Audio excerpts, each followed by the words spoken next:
Today is October 1st, 2021. On Monday, September 27, 2021, I wrote to the Microwave Task Force with regard to Havana Sydrome and their questionnaire at the request of Karen Stewart. And I wrote this letter, and I received an immediate response, and then another response, and the second response to my inquiry had a questionnaire attached to it. After I co-moderated the Chiefs conference call Wednesday night, later that evening and the next day, I noticed that my document was gone.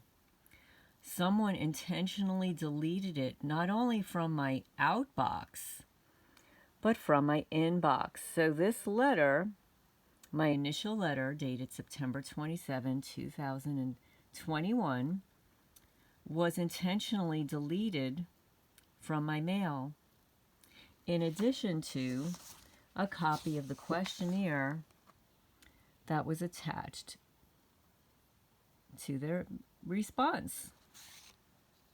Fortunately, I received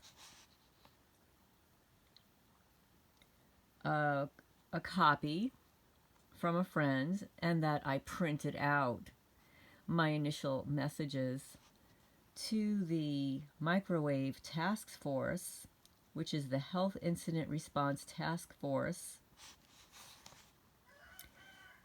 at the Department of State. So here you go. Here's proof that I received a response back. I first received an automated response back. And this is the questionnaire that I printed out. And this is my initial letter to them that was deleted, not by me, from not only my mail sent, but my inbox.